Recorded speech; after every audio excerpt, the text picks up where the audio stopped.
और बात अब करेंगे सावन के पहले सोमवार की। जी आज पूरे देश भर में सावन का पहला सोमवार मनाया जा रहा है, क्योंकि शिवालयों में भक्तों की भीड़ यहां पर पिछले कुछ सालों की तरह तो नजर नहीं आ रही है कोरोना की वजह से, लेकिन फिर भी कुछ भक्त आज सुबह से शिव मंदिरों में उमड़ रहे हैं। ये अलग अलग तस्वीरें आपके सामने हैं भगवान शिव की पूजा आराधना की, क्योंकि आज से सावन शुरू हो चुका है। सावन का पहला सोमवार आज से है। चांदनी चौक, उज्जैन, गाजियाबाद और वाराणसी की तस्वीरें आपके सामने हैं। भगवान भोले का जलाभिषेक करने के लिए, पूजा अर्चना करने के लिए भक्तों की लाइन आज भी नजर आई। भले ही कोरोना काल चल रहा हो, लोग अपने घरों में बंद हों, लेकिन इस बीच भी भक्ति की शक्ति नजर आई। चांदनी चौक दिल्ली से तस्वीर, मध्य प्रदेश के उज्जैन से ये तस्वीर आप देख पा रहे हैं। जिस तरीके से पूरे विधि विधान के साथ जलाभिषेक, रुद्राभिषेक यहाँ पर भगवान भोले का आज किया जा रहा है। गाजियाबाद की तस्वीरें भी आपके सामने हैं और वाराणसी से भी तस्वीरें आप देख पा रहे हैं। मास्क पहने और सोशल डिस्टेंसिंग का ध्यान रखते हुए भक्त यहाँ पर भी नजर आए और एक एक कर यहाँ पर इंतजार करते रहे अपनी बारी का भगवान भोले को जल चढ़ाने के लिए। दो तस्वीरें आपके सामने हैं, उज्जैन और वाराणसी से ये तस्वीरें आप देख पा रहे हैं और उम्मीद इसी की भक्त भी लगाए हुए हैं, पूरा देश भी लगाया हुआ है कि जल्द से जल्द कोरोना जैसी इस महामारी से छुटकारा भगवान भोले दिला दें। और आज आप देख पा रहे होंगे तैयारियां यहाँ पर मंदिर प्रशासनों की तरफ से भी की गई है।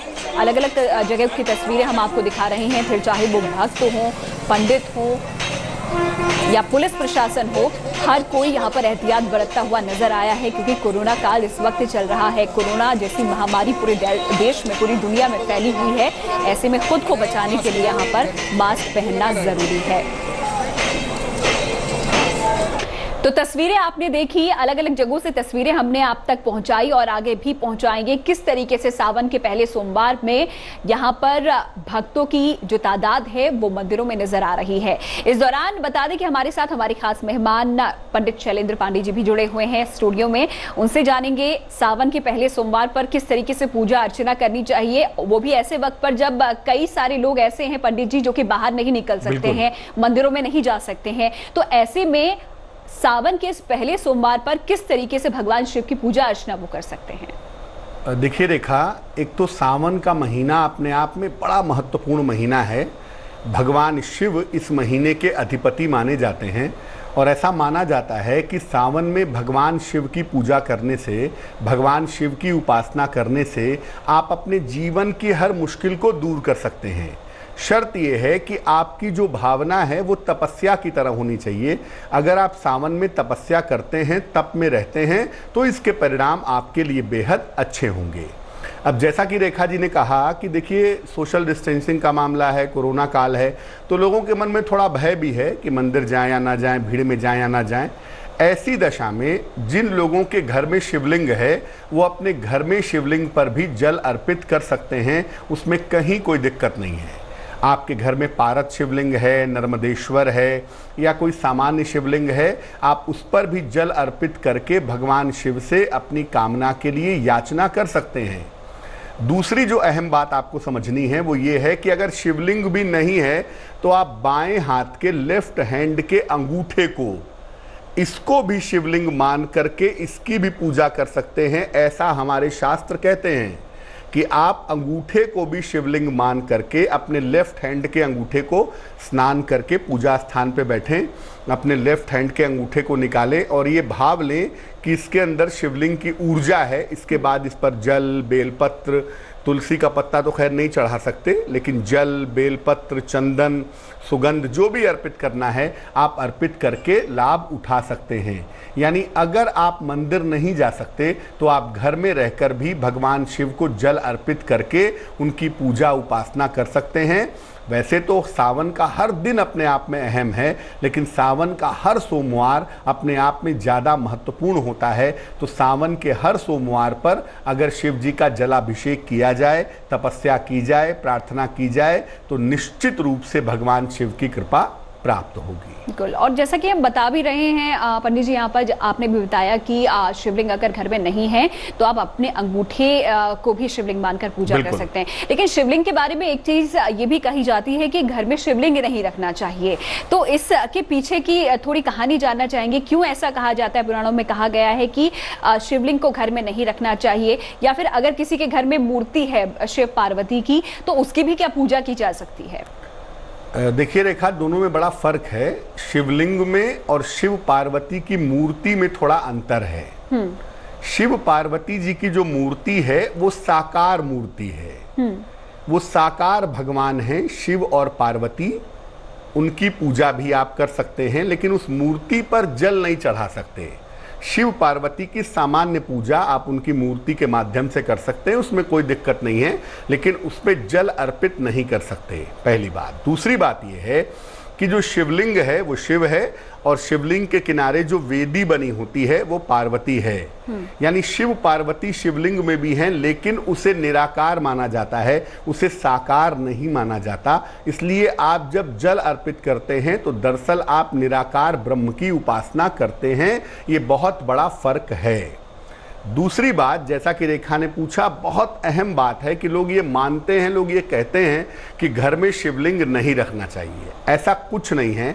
आप अपने घर में शिवलिंग बिल्कुल रख सकते हैं। उसके आकार का आपको ध्यान रखना होगा। 6 इंच से बड़ा, यानी 12 अंगुल से ज़्यादा बड़ा शिवलिंग आप अपने घर में नहीं रख सकते। आप पारद शिवलिंग रखें, आप नर्मदेश्वर रखें, सामान्य शिवलिंग रखें, जैसा भी रखें, कोशिश करें 12 अंगुल से यानी 6 इंच से बड़ा नहीं होना चाहिए।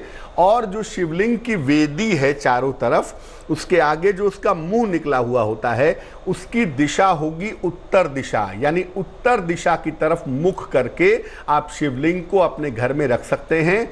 अपने पूजा स्थान पर किसी बड़े से थाल में या किसी बड़ी सी कटोरी में रख दें, रोज जल चढ़ाएं और बाद में जल को पौधे में डाल दें, या किसी गमले में मिट्टी में भी रख सकते हैं। लेकिन ध्यान रखिएगा कि तुलसी के पौधे का गमला नहीं होना चाहिए, क्योंकि तुलसी के साथ शिवलिंग का स्पर्श नहीं करते हैं। इसलिए इस बात का आप बहुत ध्यान रखेंगे कि आप अपने घर में शिवलिंग रखें, बहुत बड़ा ना हो। आज चाहें आज जा कर के ले आएं। और नर्मदा से निकले हुए जो शिवलिंग हैं, नर्मदेश्वर हैं, उनकी मान्यता सबसे ज़्यादा है। कहा जाता है नर्मदा का कण कण शंकर है। इसलिए नर्मदा से निकले हुए जो शिवलिंग हैं, जिनको नर्मदेश्वर भी कहा जाता है, अगर इनकी स्थापना करके आप सावन में उपासना करें तो बहुत ही शुभ रहेगा। कोरोना काल के दौरान इस बार ये सावन का महीना पड़ रहा है पंडित जी, तो ऐसे में कई सारे लोग हैं जो कि इस वक्त कोरोना जैसी इस महामारी से गुजर रहे हैं, बीमार हैं। तो ऐसे लोगों के लिए कोई खास उपाय, किस तरीके से उनके परिजन यहाँ पर पूजा अर्चना करके सेहत के लिए दुआ कर सकते हैं, या जल्दी कामना कर सकते हैं कि जल्दी से जल्दी जो स्वास्थ्य है उसमें सुधार आ पाए? देखिए, भगवान शिव को महामृत्युंजय भी कहा जाता है, यानी उनकी पूजा से आप मृत्यु को जीत सकते हैं। जो महामृत्युंजय का मंत्र है वो शिव को ही समर्पित है। त्र्यंबकम यजामहे सुगंधिम पुष्टिवर्धनम उर्वारुकमेव बंधनान मृत्योर्मुक्षीयमामृतात्। तो भगवान शिव तो वैसे भी मृत्यु के ऊपर विजय दिलाने वाले देवता हैं। कोई भी रोग हो, कोई भी बीमारी हो, तो शिव की पूजा ही की जाती है ताकि रोगों से, बीमारियों से छुटकारा मिले। वैसे तो मैं निवेदन यही करूंगा कि सावन में हर घर में शिव जी को जल चढ़े और हर घर में नमः शिवाय का अधिक से अधिक जाप हो, ताकि एक सकारात्मक, एक पॉजिटिव वाइब्रेशन बने और उसकी वजह से रोग बीमारियां जल्दी समाप्त हो सकें। लेकिन मान लिया कि आप कोरोना के चपेट में आ गए हैं या कोई अन्य बीमारी आपको हो गई है, आप बीमार हैं, 2 चीज़ें बड़ी अहम हैं बीमारी से लड़ने में। पहला, भरोसा। भगवान शिव पर विश्वास रखिए, भरोसा रखिए, श्रद्धा कीजिए कि आप स्वस्थ हो जाएंगे। ये भरोसा होना बहुत जरूरी है। और दूसरे नंबर पे आपको भगवान शिव का छोटा सा मंत्र है जिसको लघु मृत्युंजय कहते हैं। ओम हौं जूं सह, ओम हौं जूं सह। इस मंत्र का सुबह शाम 108 बार अगर आप जप करें तो आपका स्वास्थ्य बेहतर होना निश्चित रूप से शुरू हो जाएगा। जो स्वास्थ्य संबंधी समस्याएं हैं वो निश्चित रूप से दूर होनी शुरू हो जाएंगी। याद रखिए कि सावन के महीने में खान पान का बड़ा ध्यान रखना है। देखिए, जैसा मैंने शुरू में भी कहा कि तपस्या करनी है। सावन का महीना उन्माद जन्य महीना है, मन में प्रेम आ जाता है, मन में काम भाव पैदा हो जाता है। सावन की ये खासियत है। इसीलिए सावन के महीने में अगर आप तपस्या करें, तपस्या कैसे करेंगे? नियमित रूप से शिव जी की पूजा करेंगे और सावन के महीने भर प्याज, लहसुन, मांस, मदिरा इत्यादि का प्रयोग नहीं करेंगे। यानी आपका आहार शुद्ध होना चाहिए, आपकी तपस्या कठोर होनी चाहिए और श्रद्धा पूरी तरह से होगी तो आप यकीन मानिए ऐसा कुछ भी नहीं है जो आप सावन में ना पा सकें। जलाभिषेक यहाँ पर किया जाता है पंडित जी, तो इस दौरान कोई खास चीज उस जल में डालनी चाहिए जिससे कोई अगर कोई कृपा पाना चाहता है यहाँ भगवान भोले की, तो किस तरीके से वो जलाभिषेक कर सकता है? क्योंकि कई लोग दही से जलाभिषेक करते हैं, कहीं शहद से करते हैं, दूध से किया जाता है। आप क्या कहेंगे कि यहाँ पर किस तरीके से जलाभिषेक करना चाहिए भगवान भोले का? देखिए, पहले तो ये जाने कि जलाभिषेक होता क्यों है।